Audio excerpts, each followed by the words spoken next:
Selanjutnya kita akan mengkaji kitab Ihya. Ya, kitab Ihya ini yang kita kaji jilid 2 ya, sudah masuk pada pembahasan tentang safar, pergi. Ya, minggu yang sebelumnya sudah dibahas muqaddimah tentang safar. Maka malam ini al-babul awal, bab yang pertama, fil adabi, ya, membahas tentang adab, ya. Jadi sekali lagi Imam Ghazali itu luar biasa, ya. Dalam kitab Bidayah beliau juga mengajarkan adab, di dalam kitab Ihya juga beliau mengajarkan adab. Adabnya adab ketika bepergian. Fil adabi, di dalam adab, min awalin nuhudi, dari atau sejak pertama kali bangkit, maksudnya sejak pertama kali berangkat, ila akhir rujuk, sampai akhir kembali. Jadi adab mulai dari akan berangkat sampai pulang lagi, ya. Wa fi niyatis safar, dan tentang niat bepergian. Wa faidatihi, dan faedahnya. Apa faedahnya? Kok safar perlu niat, itu apa faedahnya? Ya. Jadi niat ini penting. Contoh, ada orang berangkat habis subuh, pulang malam, ya, karena kantornya di Jakarta sana pusat. Dua orang misalkan, yang satu punya niat, yang satu tidak. Yang satu ya dia kerja aja. Ya, kalau niatnya orientasi hanya kerja, ya sesuai dengan aturan, masuk jam sekian, dia harus berangkat jam sekian, apalagi melihat kondisi Jakarta macet. Kalau yang orientasinya duniawi, dia nggak pakai niat-niatan. Bahkan perintah-perintah Allah, ya, seperti sholat subuh misalnya, bisa diabaikan. Dia akan mengutamakan jangan sampai telat masuk kantor. Jadi sholatnya diabaikan, tapi ngejar bisa masuk kantor lebih awal. Nah, orang yang tidak punya niat seperti ini, sampai pulangnya, ya, itu tidak ada nilai ibadahnya. Berbeda dengan orang yang punya niat, ya sama, berangkat habis subuh, ya sebelum subuh ya sudah bangun, syukur-syukur bisa sholat taubat, sholat tasbih, gitu ya, zikir, terus masuk subuh, habis subuh jamaah, terus zikir sebentar, berangkat. Nah, keluar rumah, ya bismillah, tawakkaltu ala Allah, la haula wala quwata billah, diniati jihad mencari nafkah untuk keluarga, anak dan istri. Ya. Sejak dia keluar dari rumah, ini ya sudah menjadi nilai ibadah. Sampai kantor, sampai dia pulang lagi. Gitu. Jadi di sini membedakan sekali niat. Maka penting, ya, kalau kita mau pergi kemana, niatnya dulu ditata. Ini sama persis kayak orang melakukan gerakan wudhu dengan orang wudhu beneran. Kalau orang melakukan gerakan wudhu, nampak ya gerakannya persis wudhu, orang melihat oh dia wudhu, cuma nggak ngerti ilmunya, dia nggak ada niat, nggak ada apa-apa gitu. Ya itu hanya sekedar ya satu kegiatan kayak wudhu. Karena untuk disebut wudhu harus ada niat. Sedangkan yang kedua, dia ya gerakannya sama persis, cuma di hatinya ada lintasan niat. Maka yang satu tidak pakai niat, yang satu pakai niat, tentu istimewa yang pakai niat. Karena yang niat ini dia akan ya mendapatkan pahala dari Allah Subhanahu wa taala. Ada nilainya. di hadapan Allah. Wa fi, dan di dalam ini faslani, ada 2 fasal. Ya, dalam bahasa al-faidah al-faslul awal, bermula fasal yang pertama, fi fawaidis safari, dalam membahas tentang faedah-faedah safar, bepergian. Wa fadlihi, dan keutamaannya. Wa niyatihi, dan niatnya. Ya, jadi Imam Ghazali detail banget, ya. Akan dijelaskan tentang faedahnya bepergian, dijelaskan keutamaan bepergian, dan juga dijelaskan soal niatnya bepergian. I'lam, ketahuilah, anna safar, sesungguhnya bepergian, nau'un, na'u harokatin, ya, termasuk bagian dari salah satu gerakan harokah, aktivitas. Wa mukhalatotin, dan mukhalatoh. Mukhalatoh itu dia aktif dengan profesinya di tengah masyarakat. Itu mukhalatoh. Orang bekerja di kantor itu disebut ya mukhalatoh. Orang bekerja di kantor, di pabrik, di mana saja, yang penting dia itu berinteraksi dengan banyak pihak, itu termasuk mukhalatoh. Nah, ini oleh Imam Ghazali bahwa safar itu merupakan salah satu bagian dari ya, aktivitas ya yang terkait dengan berinteraksi dengan banyak orang. Wa fihi fawaidun, dan itu di dalam safar fawaidun, beberapa faedah. Walahu, dan baginya safar afatun, ada beberapa bahaya. Jadi ada faedahnya, ada bahayanya juga. Kama dzakarnahu, sebagaimana kami jelaskan, fi kitab suhbah, di dalam kitab suhbah, wal ujlah, dan kitab ujlah. Ya. Wal fawaidu al-ba'ithah, dan bermula faedah-faedah al-ba'ithah yang dapat membangkitkan ala safari, atas bepergian, ya. La takhlu, itu tidak bisa lepas bin harobin, ya, dari harob itu pergi yang istilahnya terpaksa, ya, melarikan diri, autolabin, atau pergi dengan sebuah tujuan. Itu. Jadi menurut Imam Ghazali bahwa orang tergerak untuk pergi itu tidak bisa lepas dari 2 hal, yaitu harob atau tolab. Ya, harob itu untuk menghindari, yaitu melarikan diri dari sebuah situasi, autolabin, atau dia punya tujuan untuk mencari sesuatu. Ya. Fa innal musafir, maka sesungguhnya bagi orang musafir, orang yang bepergian, imma ayyakuna lahum muzijun, ya, orang yang bepergian itu ada kalanya dia itu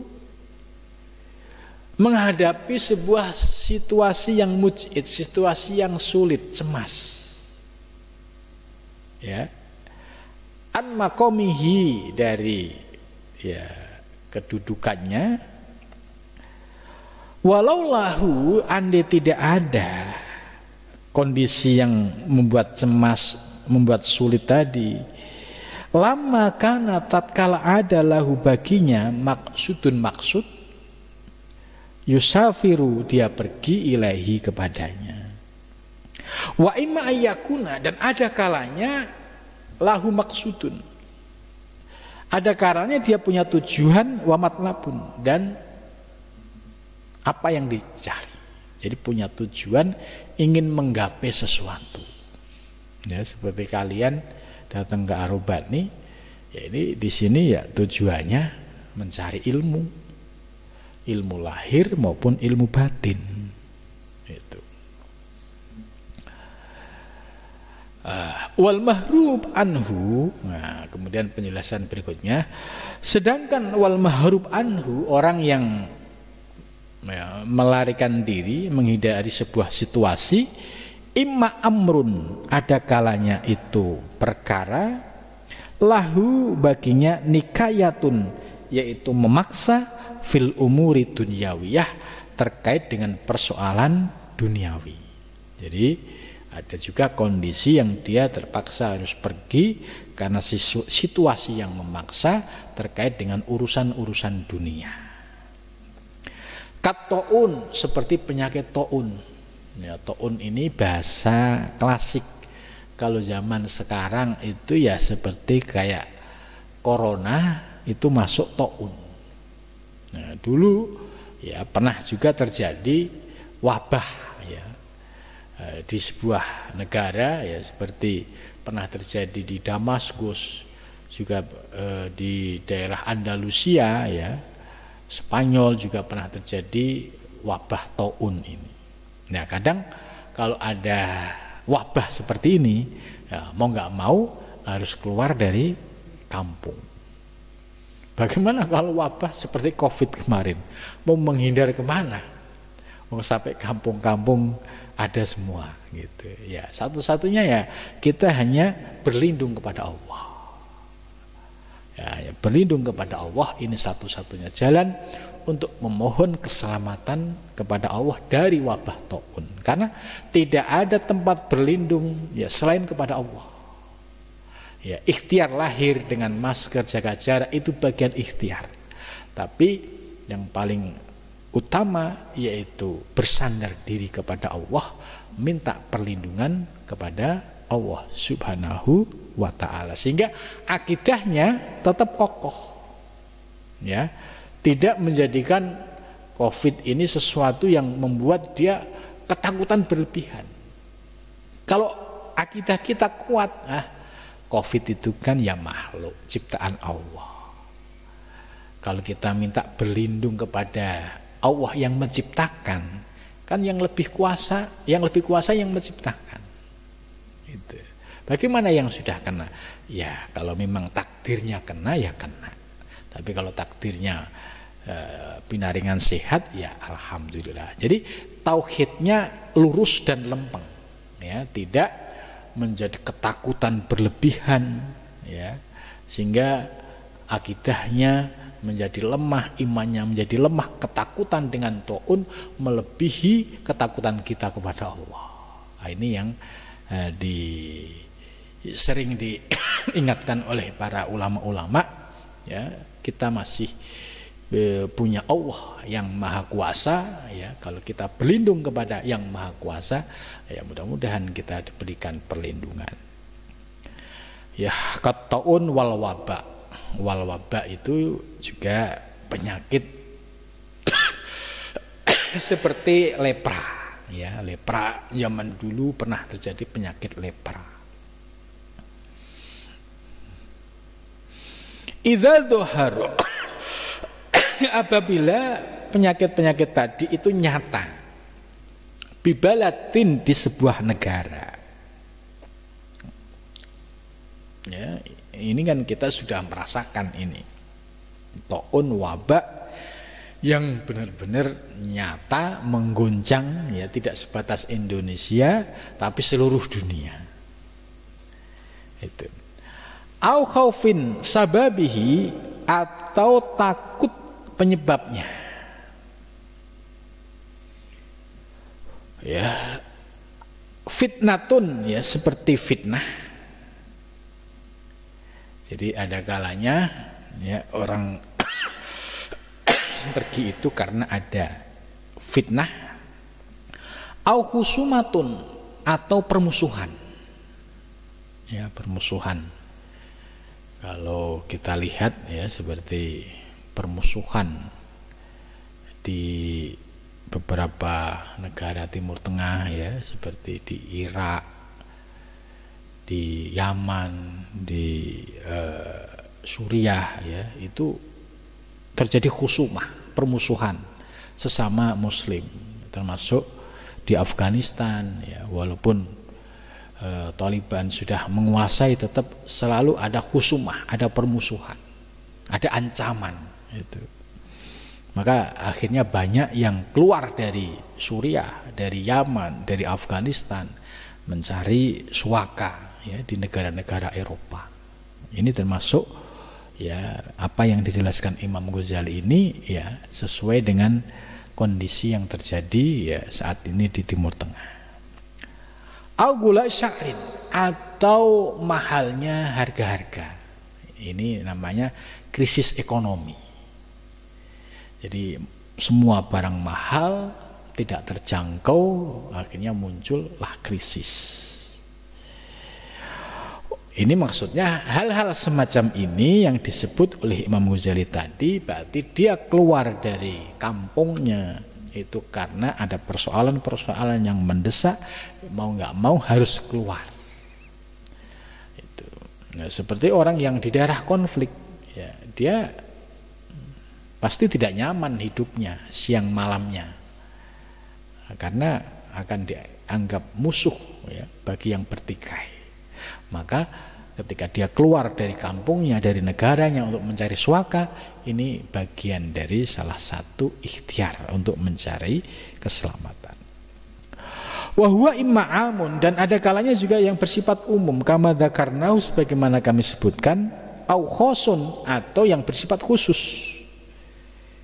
Kaman seperti orang yaksudu yang bermaksud siapa man ya, bi'adiyatin fi baldatin, yaitu dengan kondisi yang dikhawatirkan itu dapat menyebabkan dirinya tersakiti atau luka ya di sebuah negara ya, karena ya tadi konflik horizontal, apalagi sesama muslim ya, itu ya di sana terjadi bunuh-bunuhan itu. Jangankan selevel kita, selevel ulama besar pun menjadi sasaran. Maka mau tidak mau fayahrubu, maka menghindar, pergi minha dari baldah, dari negara tersebut ya. Wa imma amrun lahu nikayatun fiddin, dan ada kalanya itu satu perkara yang mau memaksa ya fiddin dalam persoalan agama. Ya, ada kalanya orang pergi dari kampung itu karena dia sangat terpaksa terkait dengan persoalan agama. Kaman seperti orang ibtala yang diuji, siapa man fi baladihi di negaranya, bijahin dengan pangkat, wa malin dan harta, wattisain dan ittisa ya, istilahnya kondisi yang sangat terbuka, wattisai asbabin ya, dan terbukanya sebab-sebab tasudduhu ya, yang dapat memalingkannya anit tajarrud ya, dari menyendiri lillahi kepada Allah Subhanahu wa taala. Jadi ada kalanya orang keluar dari rumah itu ada faktor tadi. Seperti ya, orang yang hidup di tengah masyarakat, lihat masyarakatnya itu sudah tidak ada orang yang berilmu.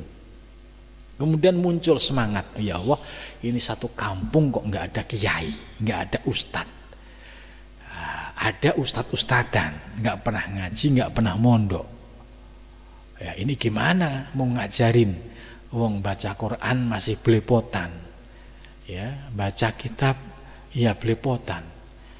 Nah, kalau kondisi situasi seperti ini, misalkan muncul niat untuk mondok nyantri di sebuah pesantren, ya, karena kondisi lingkungannya seperti ini termasuk wa imma amrun lahu nikayatun fiddin.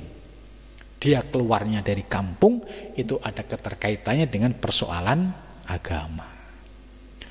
Atau kondisi lain, misalkan di kampungnya itu ya semua orang sudah terjebak dengan kehidupan metropolis ya, kehidupan religius sudah nggak ada. Semua orang gaya hidupnya sudah poya-poya ya, bangga-banggaan, ngejar pangkat bijahin wamalin, ngejar dunia. Kemudian akhirnya supaya dia selamat, terhindar dari pengaruh kehidupan yang profan, yang duniawi ini, kemudian dia mencari guru untuk mendapatkan bimbingan, atau dia berkholwat ya, dengan catatan sudah memiliki ilmunya. Maka dengan cara itu lebih baik karena bisa menyelamatkan dirinya dari kondisi lingkungan yang buruk gitu. Fayu'assiru, maka dapat mempengaruhi al-gurbah, yaitu disebut al-gurbah itu pengasingan, wal humul dan kebodohan. Ya, lebih baik terhindar dari pengaruh-pengaruh negatif tadi dengan mengasingkan diri, wan humul dan orang-orang bodoh. Wastanibu, dan dia menjauhi as-sa'ah, yaitu kondisi kenyamanan yang tadi ya, orientasi tetangga kiri kanan itu semua sudah duniawi ya, poya-poya, bangga-banggaan dan lain sebagainya. Waljah dan pangkat ya, rebutan pangkat, berlomba-lomba mengejar pangkat dengan menghalalkan segala cara. Jadi situasi sudah tidak nyaman lagi ya. Aukaman, atau seperti orang yadai ila bid'atin kohron, atau seperti orang yang dia menyangka ya untuk melakukan sebuah bid'ah dengan cara dipaksa. Au ila wilayatin, atau kepada sebuah wilayah tu amalin, pada satu wilayah amal, la tahillu, yang tidak halal mubasyaratuhu ya, bertemunya, fayat lubu, maka mencari dia al-firor, yaitu lari dari kondisi minhu, darinya. Nah, dari penjelasan di atas dapat dipahami bahwa yang dimaksud oleh Imam Ghazali yang namanya safar ya, itu ada beberapa model. Ada yang memang dia keluar dari rumah menghindari situasi kondisi lingkungannya yang tidak kondusif, atau dia safar dengan tujuan agama, mencari ilmu, atau dia safar pergi untuk mencari guru, untuk mencari mursyid yang bisa membimbing dirinya menuju Allah Subhanahu wa taala. Nah, maka safar-safar yang memiliki tujuan ibadah, memiliki tujuan untuk agama, memiliki tujuan untuk menuju Allah, maka safar-safar yang seperti inilah yang nanti ya akan mendapatkan respon atau apresiasi dari Allah Subhanahu wa taala, karena ketika seseorang keluar dari rumah ya untuk mencari ilmu di jalan Allah ya, sampai dia pulang lagi itu senantiasa mendapatkan ridho dari Allah Subhanahu wa taala. Ini istimewanya kalau niat keluar rumahnya itu didasari dengan ibadah, didasari dengan agama, didasari dengan menuju Allah Subhanahu wa taala ya. Dari penjelasan ini ya, kita sudah mendapatkan ilmu bagaimana pentingnya niat ya ketika kita melakukan aktivitas, yaitu bepergian. Jangan sampai kita melakukan sebuah kegiatan aktivitas tanpa didasari dengan niat. Khawatirnya apa? Khawatir akan terseret kepada kemaksiatan. Kalau niatnya pergi karena kemaksiatan ya, sejak dia keluar dari rumah sampai pulang artinya akan mendapatkan murka dari Allah Subhanahu wa taala. Tapi sebaliknya, kalau dia niatnya keluar dari rumah untuk jihad, mencari nafkah, untuk ibadah, untuk mencari ilmu, untuk menuju Allah, maka keluar rumahnya akan mendapatkan pelindungan dari Allah dan mendapatkan ridho dari Allah Subhanahu wa taala ya. Cukup sampai di sini. Pembahasan yang akan datang akan membagi ya beberapa pembagian safar. Fahadhihi hiya aqsamul asfar wa yakhruju min hadhil qismah aqsam. Al-qismul awal wa huwa alam bisawab. Ya, mudah-mudahan pengajian malam ini membawa manfaat dan dapat kita amalkan dalam kehidupan sehari-hari. Assalamualaikum warahmatullahi wabarakatuh.